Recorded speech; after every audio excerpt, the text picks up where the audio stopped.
Hello friends, welcome back to my channel. இன்னைக்கு நம்ம baby food ரெசிபியில் ஒரு ஹெல்த்தியான பனானா ஓட்ஸ் பொரிட்ஸ் எது அப்படின்னு பார்க்க போகிறோம். வாங்க பார்க்கலாம்.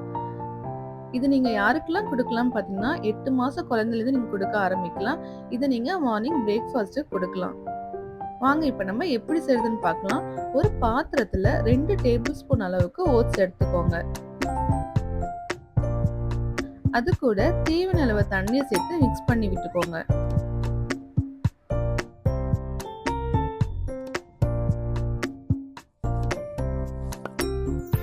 இப்போ ஸ்டவ் ஆன் பண்ணிட்டு ஃப்ளேமை மீடியம் ஃப்ளேம்ல வச்சு இதை ஒரு 15 நிமிஷம் குக் பண்ணிக்கோங்க.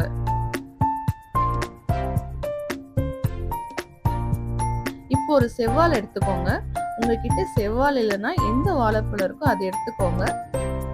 நீங்க ஃபர்ஸ்ட் டைம் கொடுக்குற மாதிரி இருந்தா குவான்டிட்டி கம்மியா எடுத்துக்கோங்க. ஏன்னா ஒரு சில குழந்தைக்கு வாழைப்பழம் சேராது, லூஸ் மோஷன் ஆகும். உங்க குழந்தைக்கு ஏத்த மாதிரி நீங்க வாழைப்பழம் எடுத்துக்கோங்க. வாழைப்பழத்தை நல்லா மசிச்சுக்கோங்க. உங்களுக்கு வேணும்னா நீங்க மிக்ஸில கூட அரைச்சிக்கலாம். இப்போ மசிச்ச வாழைப்பழத்தை சேர்த்துக்கோங்க. நல்லா மிக்ஸ் பண்ணி விட்டுக்கோங்க. ஒரு நிமிஷம் குக் பண்ணா போதும். அவ்வளோதான். இப்போ நம்ம அடுப்பை ஆஃப் பண்ணிடலாம். ரொம்ப ஈஸியான பனானா ஓட்ஸ் பொரிச்சு ரெடி ஆயிடுச்சு. இந்த ரெசிபி செஞ்சு பாருங்க. செஞ்சு பார்த்துட்டு எப்படி இருக்குங்கிறத கமெண்ட் பாக்ஸில் கமெண்ட் பண்ணுங்க. அண்ட் இந்த வீடியோ உங்களுக்கு பிடிச்சிருந்தா லைக் பண்ணுங்க, ஷேர் பண்ணுங்க, கமெண்ட் பண்ணுங்க. மறக்காம என்னோட சேனலை சப்ஸ்கிரைப் பண்ணுங்க. நம்ம நெக்ஸ்ட் வீடியோவில் வேற ரெசிபியோட பார்க்கலாம்.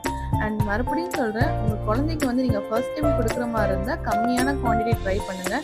குழந்தைக்கு செட் ஆன மட்டுமே குவான்டிட்டி இன்க்ரீஸ் பண்ணுங்க. தேங்க்ஸ் ஃபார் வாட்சிங்.